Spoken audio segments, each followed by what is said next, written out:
So let's see variables in Python. Variable क्या है जी? Variables are the memory locations that are used for holding values in a program. Variable वो memory locations हैं जो क्या करें जी? वैल्यू को होल्ड करें एक प्रोग्राम के अंदर। ठीक है, तो कॉन्सेप्ट प्रोग्रामिंग में वेरिएबल का बहुत ही कॉमन सा कॉन्सेप्ट है। मिसाल के तौर पे हम एक प्रोग्राम बनाना चाहते हैं, हम कहते हैं जी वो प्रोग्राम हमसे 2 नंबर्स मांगे। ठीक है, तो हम क्या करेंगे? अपनी रैम के ऊपर 2 मेमोरी लोकेशंस रिजर्व करेंगे। ठीक है, वो 2 नंबर जो हैं उनको वो प्रोग्राम क्या करे जी? हम कहते हैं जी सम करे, सब्ट्रैक्ट करे, मल्टीप्लाई करे, डिवाइड करे, उनका रिमाइंडर भी निकाले। ठीक है जी, अब मैंने क्या करना है जी? जितनी भी मेमोरी लोकेशंस प्रोग्राम में इस्तेमाल करनी है वो लोकेशंस पहले मैं रिजर्व करूँगा।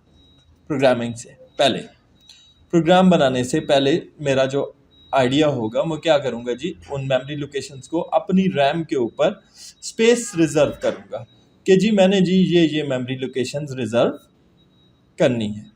ठीक है, तो मैं कहता हूँ जी एक मेमोरी लोकेशन है, उसका नाम है, वो इंटीजर वैल्यू को स्टोर करेगी, लोकेशन का नाम होगा ए, उसमें मैं वैल्यू स्टोर करूँगा ये। एक मेमोरी लोकेशन होगी उसमें भी हम इंटीजर स्टोर करेंगे और वो बी होगी और उसके अंदर हम वैल्यू स्टोर करेंगे। अब मैंने करना क्या है? मैंने इनका सम निकालना है। जारी बात है सम भी किस फॉर्म में आएगा? इंटीजर की फॉर्म में आएगा। मैंने इनको सब्ट्रैक्ट करना है। जारी बात है जब मैं सब्ट्रैक्ट करूंगा तो वो भी क्या होगा? इंटीजर होगा। मैंने जी इनको मल्टीप्लाई करना है तो मैं कहता हूं जी मैं मल्टीप्लाई नाम की एक लोकेशन रिजर्व करूंगा जिसका नाम मल्टीप्लाई रख लूँगा, इसमें वैल्यू टाइप इंटीजर होगी। मैंने इनको डिवाइड करना है, मैंने इनका रिमाइंडर फाइंड आउट करना है, मैंने इनकी परसेंटेज फाइंड आउट करनी है। तो जो मैं ऑपरेशंस करूंगा उनकी वैल्यू को स्टोर करने के लिए मुझे रैम के ऊपर स्पेस रिजर्व करना पड़ेगी। ये जो मैं स्पेस रिजर्व करूंगा इस स्पेस को हम क्या कहते हैं? ये क्या है? वेरिएबल है। ये मेमोरी लोकेशंस हमारे वेरिएबल्स हैं जो हम प्रोग्राम में इस्तेमाल करने जा रहे हैं। तो दूसरी लैंग्वेजेस में जैसे सी हो गई, C++ हो गई, C# हो गई, विजुअल बेसिक हो गई, जावा हो गई, प्रोफेशनल जितनी भी आपकी लैंग्वेजेस हैं उनमें क्या है जी कि आपको बकायदा, जैसे मैंने यहाँ किया, इंटीजर a = 60, वेरिएबल की टाइप भी डिफाइन करनी पड़ती है, वेरिएबल को नेम भी देना पड़ता है और वेरिएबल को वैल्यू भी देना पड़ती है। ठीक है, ये मस्ट होता है। ठीक है, जबकि पाइथन लैंग्वेज में कोई इतनी खास सख्ती नहीं है वेरिएबल के हवाले से। ठीक है, मिसाल के तौर पे अगर आप पाइथन लैंग्वेज में लिख देते हैं a = 5 तो पाइथन खुद ही समझ जाएगी कि ये एक इंटीजर है, मेमोरी लोकेशन का नाम a रखा गया है और उसमें इंटीजर स्टोर किया गया है 5। आप कहते हैं b = 99.5। ठीक है, तो पाइथन को खुद ही पता चल जाएगा कि ये जी ए के अंदर ये वैल्यू स्टोर की गई है, जबकि लोकेशन बी के अंदर ये वैल्यू जो स्टोर की गई है ये एक फ्लोटिंग पॉइंट है। पाइथन को आप कहते हैं C = A+, तो पाइथन खुद ही अंडरस्टैंड कर लेगी कि ये लोकेशन C के अंदर क्या स्टोर किया गया है? स्ट्रिंग स्टोर की गई है। ठीक है, स्ट्रिंग कैसे कहते हैं? Combination of more than 1 characters is called a string. ठीक है, आप कहते हैं जी रोल नंबर = 121, तो पाइथन जो है इस रोल नंबर को ऑटोमेटिकली एक्सेप्ट कर लेगी। ठीक है, और उसे पता चल जाएगा कि ये रोल नंबर एक वेरिएबल का नाम है और इसके अंदर वैल्यू इंटीजर फॉर्म में 121 स्टोर कर दी गई है। अच्छा, पाइथन के अंदर अगर आप C++ में डिफाइन करेंगे तो यहाँ पे पहले आप यूँ लिखेंगे इंट स्पेस a को छोटी ABC में लिखेंगे। इज इक्वल टू उसकी वैल्यू और आगे क्या लगाएंगे, सेमीकोलन। ठीक है, कुछ यूं इसका सिंटैक्स आप डिफाइन करेंगे सी प्लस प्लस के हवाले से, जावा के हवाले से, जबकि पाइथन में ये कॉलम भी नहीं चलेगा। यहां पर पीछे इसको बताने की भी ज़रूरत नहीं है कि ये इंटीजर है, और कोई भी इतना ख़ास नहीं। अगर आप ए वेरिएबल का नाम छोटी एबीसी में लिखें तब भी पाइथन एक्सेप्ट करेगी, बड़ी एबीसी में लिखेंगे तब भी पाइथन एक्सेप्ट करेगी। लेकिन एक बात, अगर आप यूं कर देते हैं कि variable A is equal to 5 और नीचे जाके variable A is equal to 9, अब एक वेरिएबल ए छोटी एबीसी में लिखा गया है और एक वेरिएबल ए बड़ी एबीसी में लिखा गया है, तो पाइथन दोनों को अलग समझेगी। ठीक है, पाइथन छोटे वेरिएबल को अलग से ट्रीट करेगी और बड़े वाले को, दोनों को एक कभी भी नहीं मानेगी। ठीक है, ये पाइथन का एक छोटा सा रूल है। ठीक है, अब ये जो मैं वेरिएबल्स के नाम रख रहा हूं, A, capital A, B, C, roll number, ये किस बुनियाद पे मैं रख रहा हूं? ठीक है, तो ये आइडेंटिफायर नेमिंग इसे कहते हैं। ठीक है, आइडेंटिफायर नेमिंग के रूल्स हैं कि variables first character must be an underscore, और वेरिएबल का जब भी आप नाम रखेंगे तो नाम कुछ ऐसा होना चाहिए, जैसे मैंने ये रखा roll number, that is valid. ये क्या है? एक वैलिड नेम है, ये एक्सेप्टेबल है, इसको पाइथन एक्सेप्ट करती है। अगर मैं यूं लिख देता हूं for you, that is invalid, ये पाइथन एक्सेप्ट नहीं करेगी, क्योंकि वेरिएबल के नाम से पहले मैंने क्या लगा दिया, 4 लगा दिया। First letter must be a alphabet. अच्छा, यू लिख देता हूं plus Y, that is also invalid. हाँ, यू लिख देता हूं under the score A, that is valid. नाम के शुरू में अगर अंडरस्कोर आए तो अंडरस्कोर को स्पेशल सिंबल नहीं माना जाता है, अंडरस्कोर एक कैरेक्टर है। ठीक है, इसलिए ये valid name of a variable है। बात समझ में आ गई? ओके जी, every one of the characters with exception of main person might be a letter set. या तो पाइथन में कहता है जी आप वेरिएबल का नाम ए टू जेड की फॉर्म में छोटी एबीसी में लिखें, या आप किस में लिखें, कैपिटल ए टू जेड की फॉर्म में लिखें। हाँ, अगर आप चाहते हैं कि नाम के अंदर आप 0 to 9 डालें तो कोई बात नहीं, इट इज एक्सेप्टेबल। मिसाल के तौर पर आप यूं कहते हैं कि रोल 1, इट इज एक्सेप्टेबल। ठीक है, A5 इज इक्वल टू 9। अब A5 उसने वेरिएबल का नाम रखना है और उसमें वैल्यू क्या स्टोर कर देनी है, 9 स्टोर कर देनी है। A1, A2, A3, ठीक है, एक्सेप्टेबल है।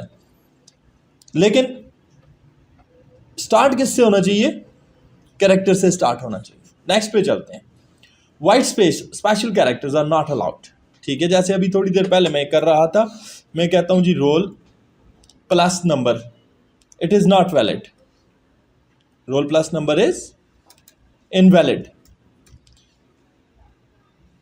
ऐसा वेरिएबल जिसके नाम के अंदर plus, minus, multiply, divide, percentage, remainder, at the rate of, इस तरह का सिंबल डाला जाएगा, उसको पाइथन एक्सेप्ट नहीं करेगी। ठीक है, identifier name should not be like in any watch character size language. Like होने का मतलब क्या है? मिसाल के तौर पर आइडेंटिफायर का नाम यूनिक होना चाहिए। यूनिक होने का मतलब है कि आपने एक प्रोग्राम में कहा a इज इक्वल टू 5, तो बस a नाम का एक ही वेरिएबल डिफाइन करेंगे, दूसरा नहीं डिफाइन करेंगे। ठीक है, names of the identifiers are case sensitive. Case sensitive होने का मतलब क्या है? थोड़ी देर पहले मैंने आपको बताया कि अगर आप कैपिटल ए से डिफाइन करेंगे तो एक वेरिएबल कंसिडर होगा, स्मॉल ए से डिफाइन करेंगे तो वो दूसरा वेरिएबल कंसिडर किया जाएगा। इसलिए नाम को अगर कैपिटल रखेंगे तब भी एक्सेप्टेबल है, स्मॉल रखेंगे तब भी, लेकिन अलग अलग वेरिएबल के तौर पर अप्रूव होगा। ओके जी, दीज आर सम रूल्स। इन रूल्स के तहत आप क्या करते हैं जी, आइडेंटिफायर्स या वेरिएबल नेम्स डिक्लेयर करते हैं। यहाँ ये 2 लाइनों में आप देख सकते हैं कुछ वैलिड लिखे हुए हैं और कुछ इनवैलिड लिखे हुए हैं। अब वेरिएबल को डिक्लेयर करने का क्या रूल है जी? तो पाइथन में मैंने पहले भी आपको बताया कि वेरिएबल डिक्लेयर करने का कोई खास रूल नहीं है। जस्ट वेरिएबल का नाम लिख के इक्वल टू उसकी वैल्यू डाल दें, बस दैट्स ऑल। कोई टाइप बताने की ज़रूरत नहीं, कोई उसकी डेटा टाइप डिफाइन करने की ज़रूरत नहीं है। पाइथन में कोई इतनी सख्त किस्म की रूल्स नहीं दिए गए कि वेरिएबल को आप उन रूल्स के तहत ही डिफाइन करेंगे, ठीक है। तो यहाँ पे अगर आप पाइथन में बगैर डिक्लेरेशन के भी वेरिएबल डाल देते हैं तो पाइथन उसको एक्सेप्ट कर लेती है। जैसे आपने लास्ट प्रोग्राम में किया प्रिंट, ठीक है। यहाँ प्रिंट के अंदर आप लिख देते हैं आई लव पाकिस्तान, ठीक है। आई लव पाकिस्तान लिख के आप प्रोग्राम को रन कर देंगे। आई लव पाकिस्तान क्या है? I love Pakistan is a string. ये क्या है? स्ट्रिंग है। अगर आप पाइथन का एक प्रोग्राम बनाते हैं और जाके सिर्फ यही स्टेटमेंट लिख देते हैं प्रिंट आई लव पाकिस्तान, यकीनन आपको रिजल्ट मिलेगा और प्रोग्राम देगा आई लव पाकिस्तान, ठीक है।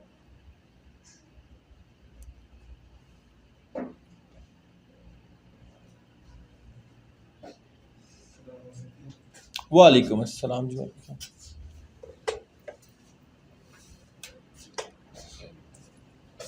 सो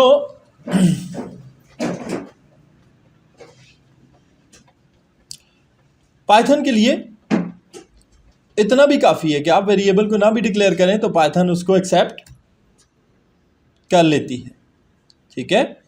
तो आप कोई भी ऑब्जेक्ट डिफाइन करेंगे पाइथन उसका इंटीजर उसको वेरिएबल बना लेगी, ठीक है। Let us understand the following example. यहाँ पे आप देखें ये लिखा हुआ है a इज इक्वल टू, यानी a की वैल्यू क्या है?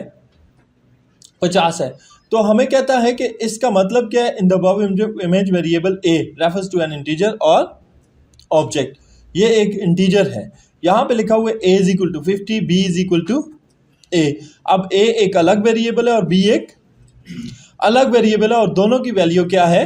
50 है। अच्छा, मैं कहता हूँ b is equal to a plus 5, तो इसका मतलब है b किसके बराबर है? 55 के बराबर है। मैंने b के अंदर 5 का इंक्रीमेंट दे दिया, that is increment. b is equal to a plus plus इसका मतलब है कि b जो है वो a में 1 का इजाफा करने से बनेगा, यानी b की वैल्यू किसके बराबर होगी? तकरीबन 51 के बराबर होगी, ठीक है। और b is equal to a minus minus अगर मैं कर देता हूं, इट मीन्स b किसके बराबर होगा? 49 के बराबर होगा। एक वैल्यू को कम कर देगा, ठीक है।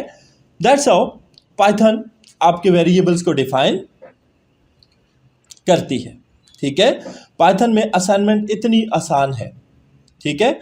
चलें, अब मैं यहाँ पे एक छोटा सा प्रोग्राम आपके सामने बनाऊंगा और उस प्रोग्राम को हम यहाँ से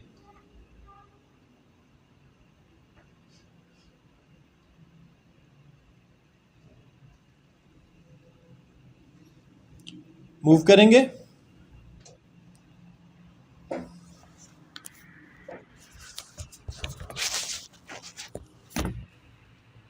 वेरिएबल डिक्लेरेशन की है। इसमें हमने कहा variable a is equal to 50 है, जबकि वेरिएबल b जो है वो किसके बराबर है? a के बराबर है। Print id of a, print id of a, print id of b। अब ये id क्या चीज़ है इस प्रोग्राम में? हमने कहा रीअसाइन अ वेरिएबल। हमने उसी वेरिएबल a को वैल्यू रीअसाइन की और उसे क्या कर दिया?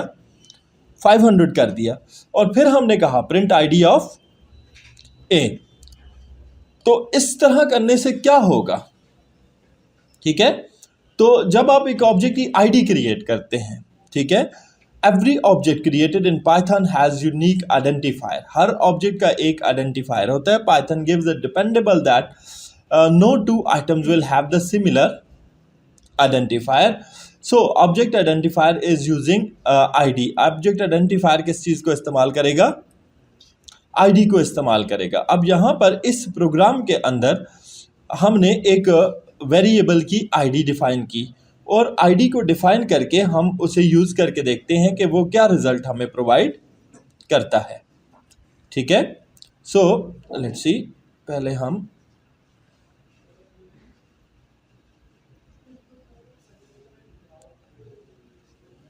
वीएस पे चलते हैं जी। वीएस कोड के ऊपर मैंने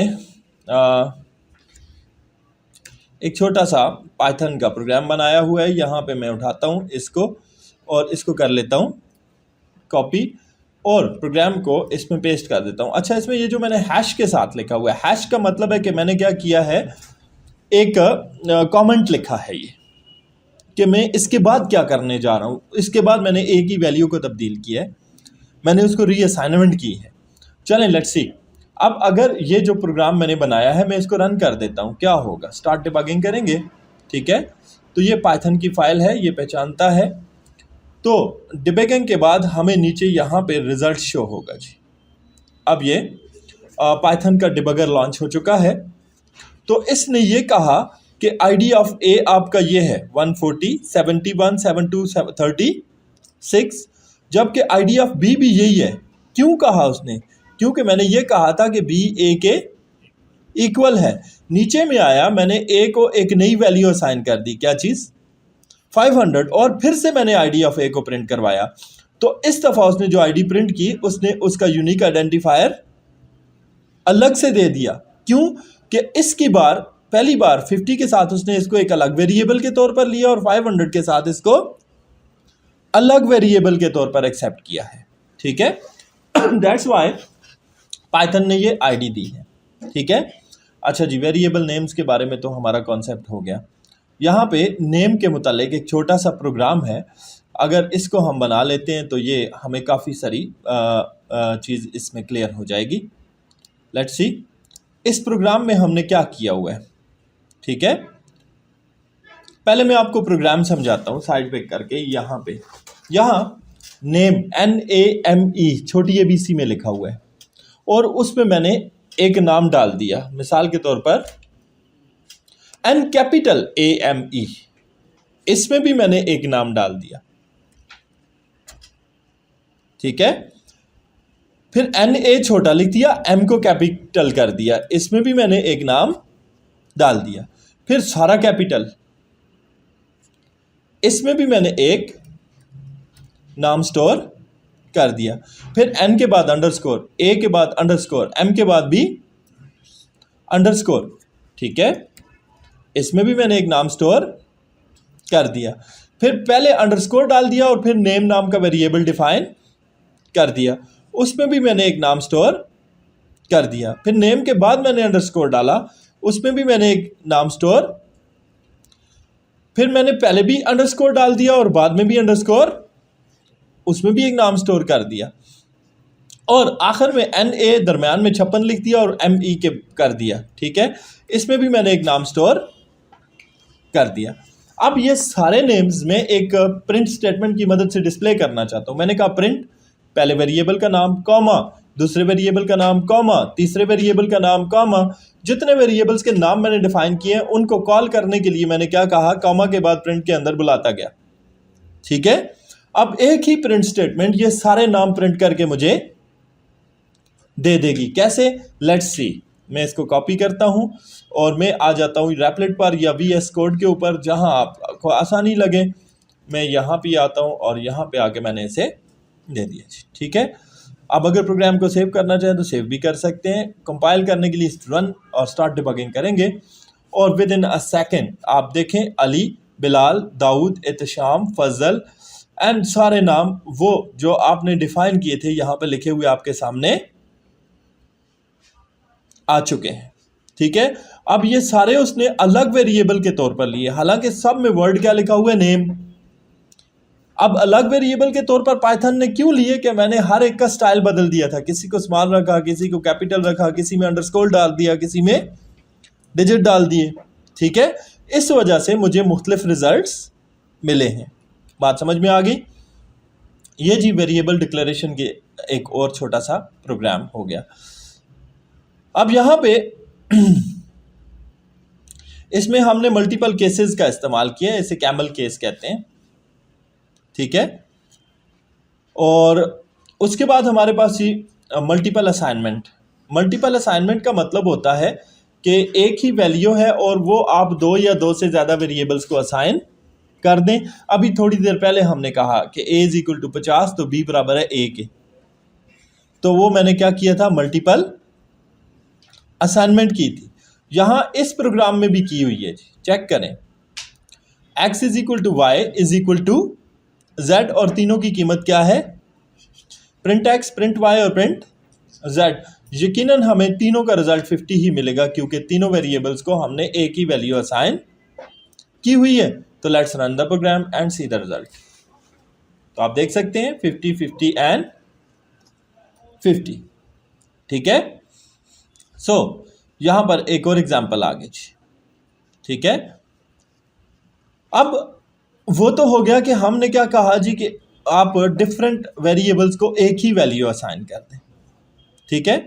अब डिफरेंट वेरिएबल्स को अगर डिफरेंट वैल्यूज असाइन करना होगी तो वो कैसे करेंगे, वो इस प्रोग्राम में किया गया है जी। लेट्स सी यहां पे क्या किया गया है। मैंने कहा a, b, c, तीन वेरिएबल एक जगह पर डिक्लेयर किया। a में स्टोर कर दिया 5, चले 50 बना लेता हूं। b में स्टोर कर दिया 10, चले 100 बना लेता हूं। c में स्टोर कर दिया 15 और 15 को मैं 100। Print a, print b, print c। Result देखते हैं क्या होगा। तो यहां पर मुझे सिंटैक्स एरर आ रही है। क्यों आ रही है जी, बता सकता है कोई, मैंने क्या गलती की हुई है प्रोग्राम में? हाँ जी, मैंने प्रिंट के ब्रैकेट्स नहीं डाले हुए थे, ठीक है, तब सिंटैक्स की एरर आई है, ठीक है। तो प्रिंट में ब्रैकेट नहीं है तो प्रिंट उसको एक्सेप्ट नहीं कर रहा और कह रहा है जी आपने प्रोग्राम में क्या कर दिया जी, गलती कर दी हुई है, ठीक है। इस गलती को दूर करें, ठीक है। तो ये बात आपने ध्यान में रखनी है कि सिंटैक्स के खिलाफ चलेंगे तो प्रोग्राम रिजल्ट नहीं देगा। आप चेक करें 50, 100 और 150 तीनों रिजल्ट्स आपके सामने आ गए हैं, ठीक है। स्टेटमेंट का सिंटैक्स खराब नहीं होना चाहिए।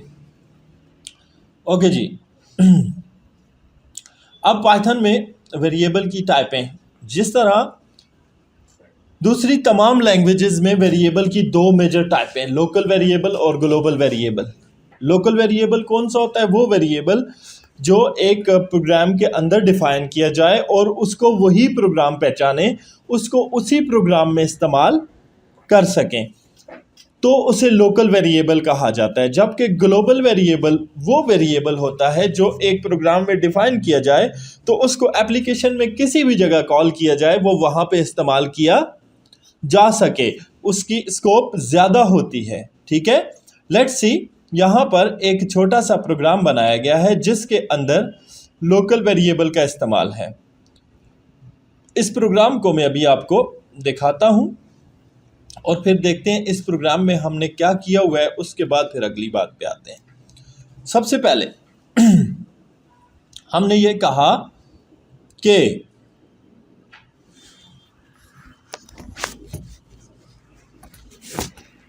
इस प्रोग्राम में क्या बात हुई है, जरा इस प्रोग्राम को गौर से देखें। तो सबसे पहले हमने क्या कहा जी, हमने एक फंक्शन डिफाइन किया, ठीक है। फंक्शन डिफाइन करने के लिए DEF लफ्ज लिखा मैंने। DEF के बाद मैंने फंक्शन का नाम क्या रखा, ऐड की ब्रैकेट स्टार्ट, ब्रैकेट क्लोज और सेमीकोलन। ये फंक्शन को डिफाइन करने का सिंटैक्स है। इस फंक्शन के अंदर मैंने लोकल वेरिएबल डिफाइन किए हैं जिसको ये सिर्फ ये वाला फंक्शन ऐड पहचानता है। पहला वेरिएबल है a, उसकी वैल्यू 20 है। दूसरा वेरिएबल है b जिसकी वैल्यू 30 है और तीसरा वेरिएबल है c जिसमें मैंने a और b को प्लस कर दिया है। अब मैंने कहा प्रिंट द सम इज और c, यहां पे आके मैंने फंक्शन का काम खत्म कर दिया जी। फंक्शन क्लोज होने के बाद मैंने क्या कहा, फंक्शन को कॉल करना है। फंक्शन को कॉल किया जाता है जस्ट फंक्शन के नाम से। मैंने लिखा ऐड और ये फंक्शन कॉल हो गया, ठीक है। तो मुझे रिजल्ट में 20 और 30 का प्लस करके दे देगा और 50 रिजल्ट मिलेगा मुझे। चले देखता हूं प्रैक्टिकली, हम इसको एग्जीक्यूट करके देखते हैं। पाइथन में डालते हैं इसको और इसको हम जी रन करते हैं, स्टार्ट डिबगिंग, और आपको रिजल्ट मिल रहा है जी 20 और 30 का जवाब 50। ठीक है, ये है लोकल वेरिएबल जो एक फंक्शन के अंदर डिफाइन हुआ और उसको वही फंक्शन पहचान रहा है।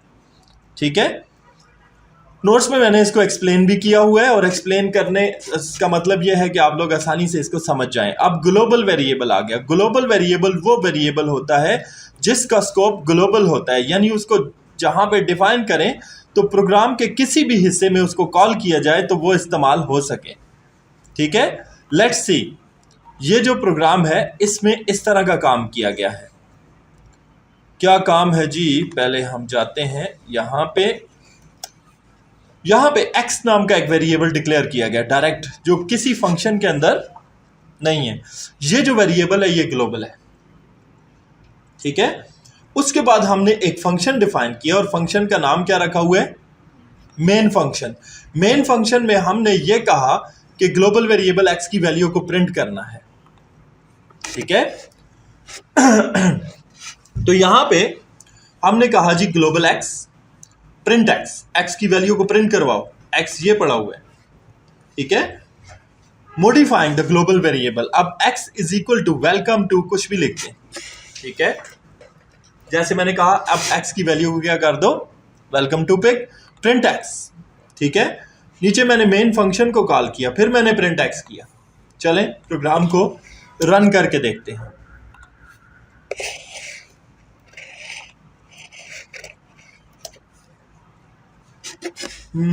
यहां सिंटैक्स एरर आने का चांस था जी, क्योंकि प्रिंट के साथ हमारा पूरा नहीं था। अच्छा जी, देखें उसने x की पहली वैल्यू प्रिंट की 101, दूसरा print x welcome to pick, तीसरा वेलकम टू पिक्ड। अब एक वैल्यू जो है हमने डायरेक्ट उसकी ग्लोबल वेरिएबल की प्रिंट करवाई है, दूसरा उसी ग्लोबल में हमने एक स्ट्रिंग डाली जिसको हमने प्रिंट करवाया, और तीसरे में हमने फंक्शन कॉल करके प्रिंट करवा दिया। ठीक है, तीनों का मकसद यही था कि हमें x की डिफरेंट वैल्यूज को शो करना था। ठीक है, सो दैट्स हाउ आप एक वेरिएबल को प्रिंट कर सकते हैं जी। वेरिएबल को डिलीट करना हो तो डिलीट स्पेस वेरिएबल का नाम, जैसे यहां पे आप देखें, मैं ये छोटा सा प्रोग्राम आपको दिखा देता हूं, करवाता नहीं हूं, कुछ इतना खास नहीं है। यहां पे कहता है जी एक variable x is equal to 6, x की वैल्यू को क्या कर दो, प्रिंट कर दो। और इससे आगे हमने कहा deleting a variable, delete x की वैल्यू को डिलीट करो, दोबारा प्रिंट करवाएंगे। पहली दफा तो 6 रिजल्ट देगा और दूसरी दफा में क्या कहेगा, नेमिंग एरर। क्यों कि मैंने वेरिएबल को क्या कर दिया है, डिलीट कर दिया है। शो करवाने की जरूरत है प्रोग्राम को, या आगे चलो।